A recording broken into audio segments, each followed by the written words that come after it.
కాంగ్రెస్ ప్రభుత్వం రైతుల భూములను లాక్కుంటూ నిర్లక్ష్యంగా వ్యవహరిస్తోంది అని మాజీ మంత్రి ఎమ్మెల్యే సబితా ఇంద్రారెడ్డి తీవ్రంగా విమర్శించారు. మంగళవారం నవాబుపేట మండలంలో ఆమె పర్యటించి రైతులతో మాట్లాడారు. ఈ సందర్భంగా ఆమె మాట్లాడుతూ రైతుల భూమిని నమ్ముకుని బ్రతికితే ఈ కాంగ్రెస్ ప్రభుత్వం భూమిని అమ్ముకుని బతుకుతోందన్నారు. రేవంత్ రెడ్డి సీఎం అయ్యాక రంగారెడ్డి జిల్లాలోని రైతుల భూములపై డేగలు వాలుతున్నాయి అని ఆమె మండిపడ్డారు. వికారాబాద్ జిల్లాలో ప్రభుత్వ భూములు స్వాధీనం చేసుకుంటుండగా సొంత జిల్లా అయిన రేవంత్ రెడ్డి రైతుల బాధలను పట్టించుకోవడం లేదని సబితా ఆవేదన వ్యక్తం చేశారు. వాళ్ళకు భరోసా ఇవ్వాలి కదా.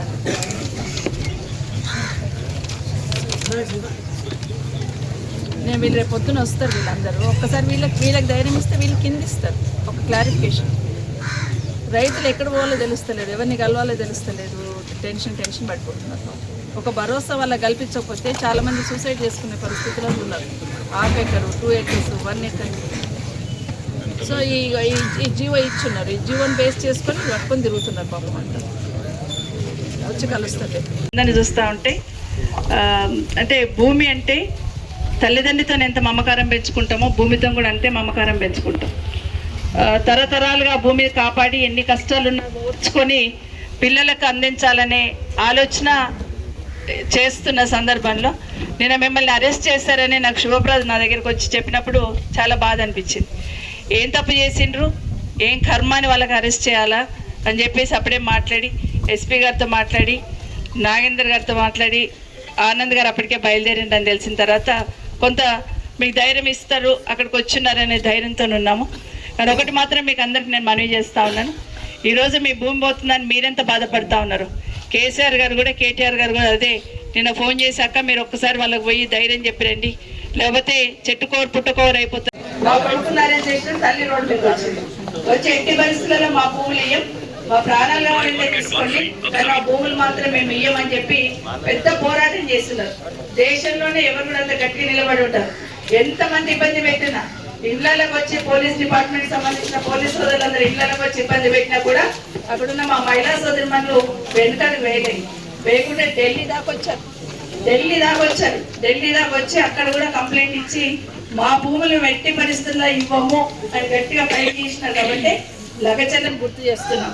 సో మీరందరూ కూడా ఏమో అవుతుందో కాదో వాళ్ళ పార్టీ రూలింగ్ ఉంది కదా, ఇవన్నీ పక్కన పెట్టండి. వచ్చినాక రంగారెడ్డి జిల్లాలో ఏ మూల చూసినా కూడా భూముల మీద డేగల్లాగా వాడుతూ ఉన్నారు.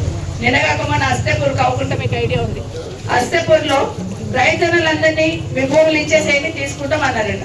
ఎందుకు తీసుకుంటానంటే మా భూముల మీద మాకు హక్కు లేదంట కదా మేడం, వాళ్ళు తీసేసుకొని అమ్ముకునే అవకాశం లేదట, ప్రభుత్వం తీసుకుంటుందట, ఎకరాకి ఇంత ఇస్తామంటున్నారు. ఎకరాకి ఇంత కూడా కాదు, లేఅవుట్ చేసి అలా డెవలప్మెంట్ చేసిన ప్లాట్ ఇస్తాం మీకు అమ్ముకోనికే లేదు. మరి మీరేం చేస్తారు, భూమి తీసుకొని అంటే అమ్ముకుంటారు రానని చెప్పిండు కదా. రైతులు భూమిని అమ్ముకొని బతుకుతే ఈ ప్రభుత్వం భూమి అమ్ముకొని బతుకుతుంది.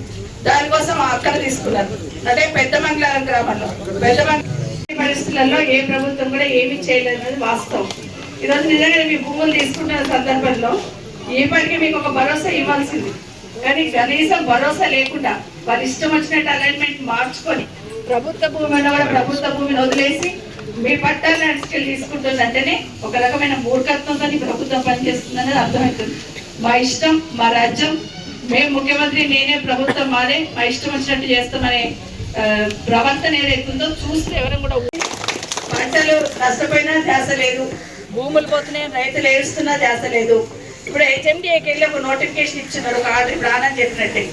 ఏం చెప్పారు అందులో, మీకు ఏమైనా అభ్యంతరాలు ఉంటే వచ్చి హెచ్ఎండి ఆఫీస్లో కంప్లైంట్ ఇవ్వండి, మీకు ఏమైనా సలహాలు ఉంటే హెచ్ఎండి ఆఫీస్లో వచ్చి మమ్మల్ని కలవండి. మరి అసలు రాణిస్తలేరు కదా, ఇంటిగానే అరేంజ్ చేస్తున్నారు. రోడ్ మీదకి రాణిస్తలేరు రైతులని, త్రిపుల రైతులని అక్కడి దాకా రాణిస్తలేరు, గేట్ కూడా దొక్కరిస్తలేరు హెచ్ఎండి. మరి ఎక్కడ కంప్లైంట్ ఇవ్వాలి? కలెక్టర్ గారిని అడిగితేనేమో మాకు ఒక క్లారిటీ లేదు, పైకి వెళ్ళి మాకేం డైరెక్షన్ లేదు అంటున్నారు. మరి ఎవరిని అడగాలి? ఇప్పుడే కలెక్టర్ గారికి అందుకే చెప్పాను, మీకు క్లారిటీ లేదు అంటున్నారు కదా, మరి మాకు వచ్చిన జీవో ఏదైతే ఉందో ఆ జీవో ప్రకారం 3 ఏళ్ల ముందే ఒక జీవో ఇచ్చున్నారు. కాబట్టి ఆ జీవోలన్నీ తీసుకొని మా ఆనంద్ గారు, మా నాయకులందరూ, మహేశ్వరి, మరి వీళ్ళకి ఏం తెలియకుండా పనులు జరుగుతున్నాయంటే వీళ్ళు ఎందుకు ఉన్నట్లు, ఏం పని చేస్తున్నట్టు? మనం అందరం కూడా ఒక పని చేయాలి. పార్టీలకు సంబంధం లేదు, పార్టీలు పక్కన పెట్టి ఏ పార్టీ అయినా కానీ రైతు రైతే. పార్టీల గురించి కాదు, మనం ఏం చేయాలంటే ఇప్పుడు మమ్మల్ని ఎట్లా కలిసిండ్రో, సబితమ్మని ఎట్లా కలిసిండ్రో, మమ్మల్ని ఎట్లా కలిసిండ్రో, మీరందరూ కూడా ఏం చేయాలంటే ఇక్కడ ఎమ్మెల్యే గారి ఇంటి ముందర పోయి కూడా కూర్చోవాలి. ఆయన ఏమంటాడు మళ్ళా, అరే నాకు ఏం సంబంధం లేదు అంటాడు. అట్లాగే స్పీకర్ ఇంటి ముందర పోయి కూడా కూర్చోవాలా. నాకు తెలియదు అంటాడు ఆయన. నీకు తెలియదు కదా, ఎవడు చేస్తున్నాడో వాని దగ్గరికి మమ్మల్ని తీసుకొని పోవాలి.